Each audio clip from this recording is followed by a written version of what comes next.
Does Monday at the office feel like a storm? Not with Microsoft Copilot.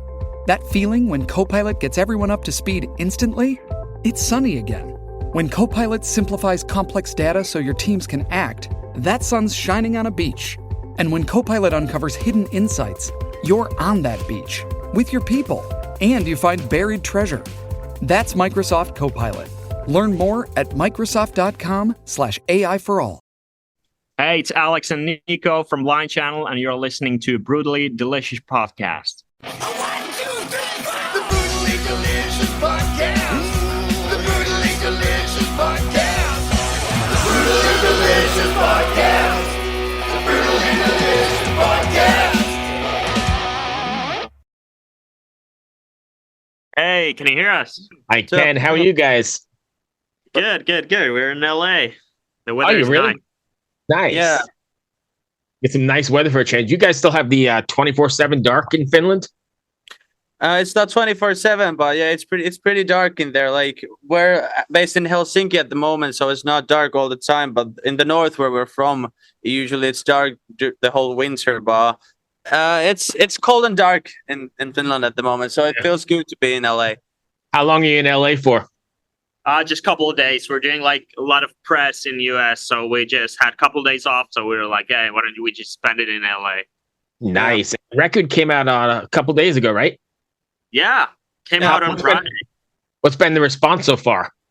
It's been great. Like, we've been super stoked. We were obviously super excited to release an album that we worked on for like 2 years, and then of course you're somehow stressed on how the listeners, how the fans will take it, what are the favorite songs and stuff like that. But I think we've never seen a response like this with any of our albums. Like, it seems like most of our listeners, they love all the songs, right? Yeah. That's good. So I remember the last time we had you on the show, I was not familiar with you guys, and I kind of got turned on through our interview and gone back. But listening to this record as the promo copy I got, holy shit! I mean, it kicks off with that "Where's the exit?" and you're taking in. You guys seem to have gone the extra mile, right? It's a little bit heavier, it's a little bit punchier. Was that intentional? Yeah, absolutely, and thank you so much for saying that. I mean, we definitely wanted to make a heavier album because we played a lot of like metal festivals when we started writing this album, and we were like, okay, our stuff needs to be a bit heavier to fit like what our fans really want. So we were like, okay, why don't we just take it a step heavier? And when we started to write this album, we were like, okay, we need to have like mosh pit songs. And if you're like moshing to our songs, you can't like stop moshing. So that's why it's kind of ongoing all the time and super heavy. So yeah. Definitely, but we say super heavy, and then you throw in some. I don't want to insult you or anything, but like EDM stuff and the vocoder things, and I mean, there's a lot going on in these songs, right? Yeah, I think it's always been like our way.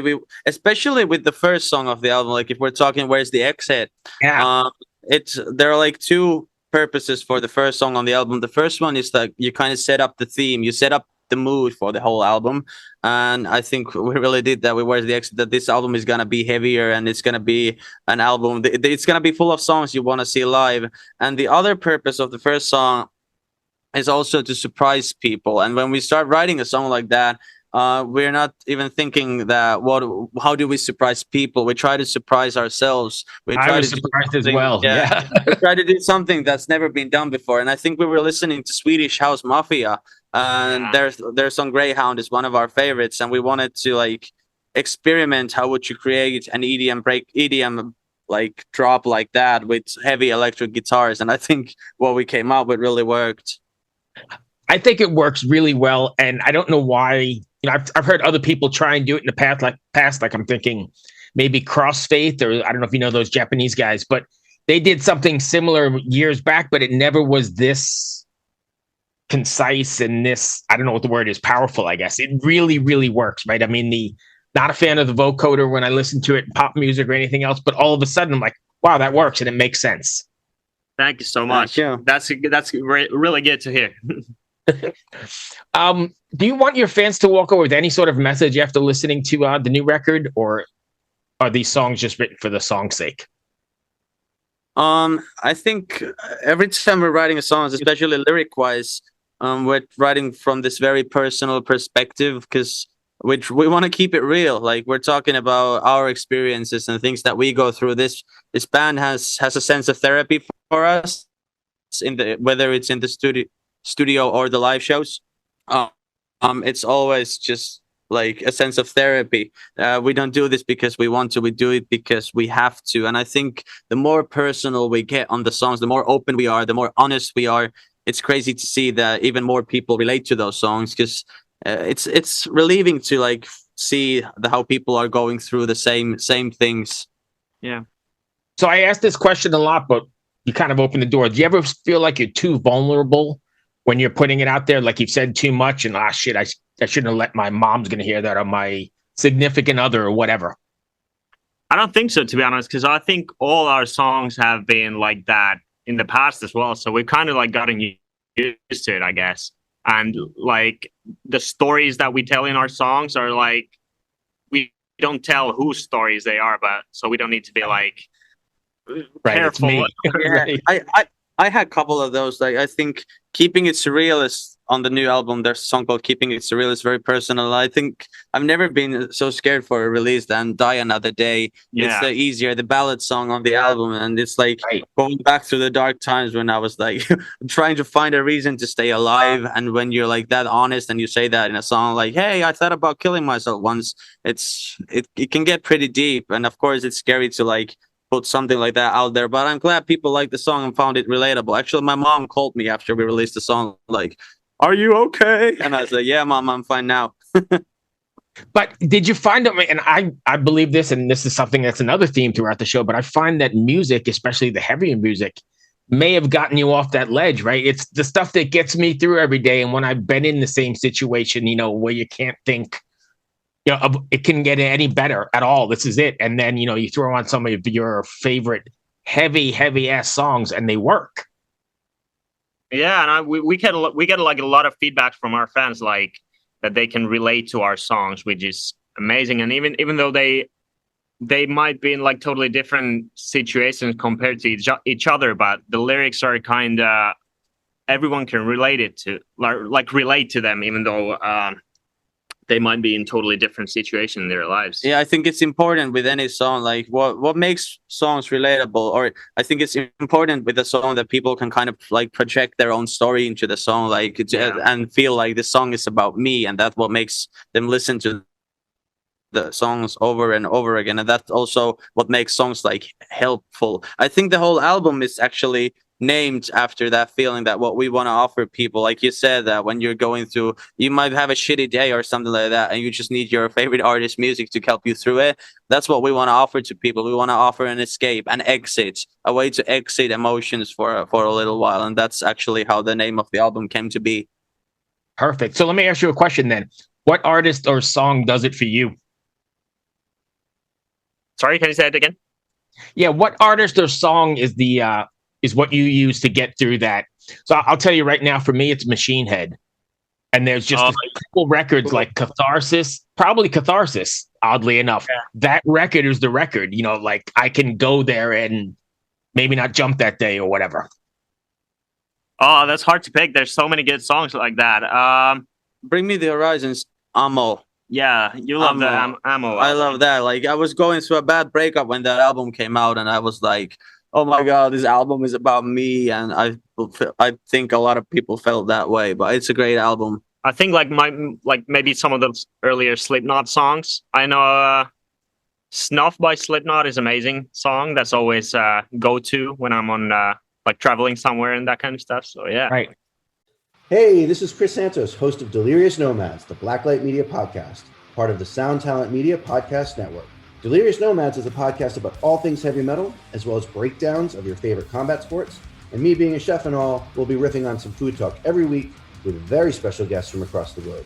Listen and subscribe at soundtalentmedia.com. You guys are bringing that new metal sort of back. I feel like you're at the forefront here of the new metal renaissance or revival.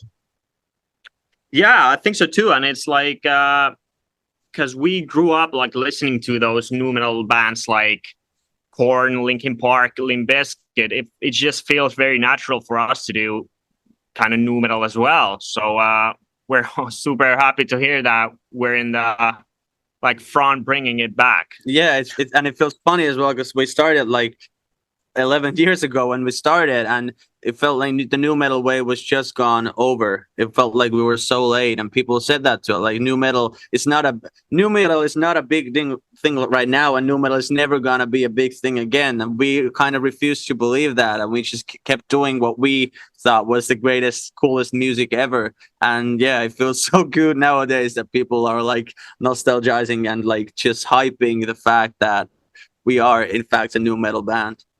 And I feel there's something to be said, and your fans probably resonate with the fact that you stuck to what you believe, right? I mean, what you like, and you put everything into it, as opposed to like creating, I don't know, death metal because that's the trend right now, right? I think when you become just honest with who you are and what you're putting out, then that music becomes that much more connectable. I don't know what the word is.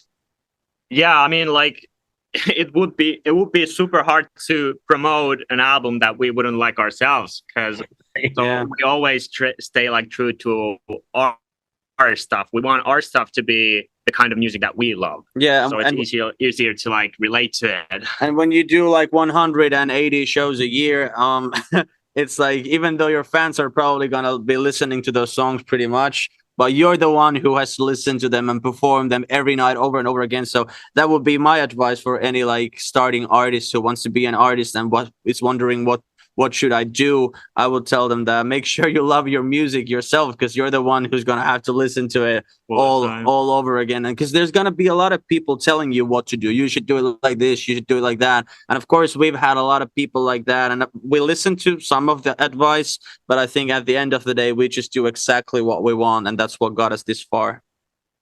Yeah, I agree. So, I mean, people tell you, but how do you decide to filter like all the advice? Because I'm sure you're getting, like you said, advice from everyone. How do you know what advice is what you should take, or is it trial and error, or do you say fuck it and go by what you guys think? I think it's just because there's 6 of us in the band. It's usually like an atmosphere if something is shit or if something is really good. It's kind of a gut feeling kind of thing. Yeah, like shit doesn't get past the 6 of us. It might get it might get past like 1 of us, maybe even 3 of us, but the shit ideas don't get past the 6 of us. There's a like big filter. Nice. So let me just talk about the record one more time. As when you're writing this record, especially the new one, are you writing like with the stage in mind, how it's going to come across on stage is a good place for a jump or a breakdown? Or are you writing the songs and then adjusting them for the stage? Now, I know it's very new metalish and there's a lot of that in there, but is it intentional or the way the song just comes out? For the first time, actually. Yeah, for the first time, it's actually like intentional. Because, like I said, we wrote this one from like live perspective, and me as a producer, I had to make sure it sounds like that, like it not just try to fit some songs into a new metal kind of thing, but it actually needed to sound like that from the beginning, so we would know like how to where to go with the album. So I think like every session we wrote for these songs, the first demos already kind of sound like how it's in the final ones. So we didn't like kind of work any of the songs, I think. Yeah, exactly. And like to get those takes that for the first time, we're like, if we're singing, we're not singing maybe perfectly in a perfect, beautiful choir boy studio vibe. You want to get the raw live energy. Or when Jonas did his guitar takes, there are I don't mean to say mistakes, but there is the vibe in it. Everything is not on grid. Yeah, and there is this live feeling, the raw energy, and the honesty. I would call it honesty, like in every take that we took, and I think that's what makes this album special. Perfect. So 2 more for you then. First, How hard was the sequencing of this record? Because sequencing seems to be a lost art, right? Everybody's releasing one song here and one song there. And you want to create this like ebb and flow with emotions and the whole deal. And I think this succeeds tremendously, especially with like One Last Time, where it comes in nice and mellow and it's the last track nice and mellow, right? It's like track 12. And then it still picks up, but it still brings the record to a close and circles back, I think. How hard was that?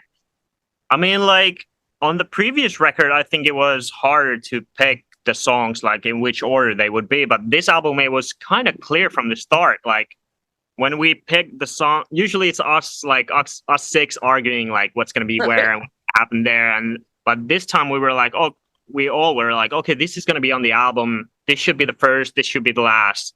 So it just kind of happened. I think like this whole sequencing kind of what's where. Yeah, like we agreed, and that's special. Like I think everyone was like just trying to push it away, the fact that at some point we need to sit down and figure out the sequencing, the set list, the track listing of the album. Right. But when we did, we were actually all on the same page, and we kind of knew that the album was going to start with Where's the Exit. Then we knew it was going to end in One Last Time Again. And because One Last Time Again starts with this like breathing sound that you are kind of woken from the dead, we knew Flatline was going to be before that, because it ends up with Flatlining. And then we just kind of, the singles obviously form the skeleton. We don't want to like put all the singles after each other because people have heard those singles before. So we want to just like present them as a part of the collection of songs. Yeah. So we all kind of agreed on the set listing part. Surprisingly easy this time. Yeah. It works. I mean, I listened to it again prepping for this, and one last time, you couldn't have anything else end that record, I don't think. Thank you so much. Yeah, good to hear. Yeah, we feel that way as well. So what is it? I know you're doing some press stuff here. What's going on the road? You guys taking us on the road? Yeah, so we're doing like couple weeks of press in the US, and we're gonna do a show in Austin on 13th, and then we're going straight back to Europe and practice our headline tour, which is starting in like 2 weeks, which is going to be a big tour in Europe. And then we have a arena show back home in Finland in April, which is going to be a lot of fun as well. We're coming back also in May for US tour with POD, so that's going to be amazing. That's going to be fun. 25 or 24? 24 May. Yeah, we're coming back. Oh, wow. Very soon. So you're going there and back. I'm going to have to check the routing and see if you're anywhere near me. Yeah, absolutely. Come check us out. Did you say with POD? Yeah, we're supporting. That's a great match. I mean, that's a perfect mashup. Yeah, it's the music we listened to when we were kids, so it's amazing, and it's a similar kind of style. So it's like two generations of nu metal meeting. It feels so great. Yeah. Oh, it seems like you guys are firing on all cylinders. That's great. Yeah. You gotta come see us. I'm going to take a look and see the routing. That's going to bring me to the end. Did I miss anything at all?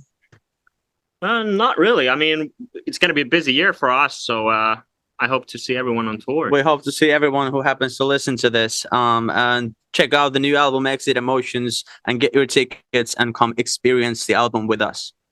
Can you give us your socials real quick? Yeah, so our Instagram is at Blind Channel. Our Spotify is of course at Blind Channel as well. Our website is blindchannelofficial.com. There's like tickets, merch, whatever, VIPs. So yeah, that's basically it. I think we're just at Blind Channel everywhere. Yeah, just Google Blind Channel. It's going to be all about us. Yeah. All right. Thank you, my friends. Good luck with the record. I really do enjoy this. This is a good one. Thank you so much. Thank you so much. See you around. I hope you do well. Safe travels. Thank you, man. Bye. Be well. Bye. Hey everyone, this is Tuck from Fit for a King, an off-road minivan. Every week I bring you fun interviews alongside your favorite metalcore entertainers with my new podcast, Get Tucked. Join me every Monday with bands like Counterparts, Crystal Lake, like Moths to Flames, and many more. We play unsigned and undiscovered bands, deep dive into each artist's history, and of course provide the greatest breakdowns in current metalcore. Tune in to Get Tucked every Monday, out now through Sound Talent Media.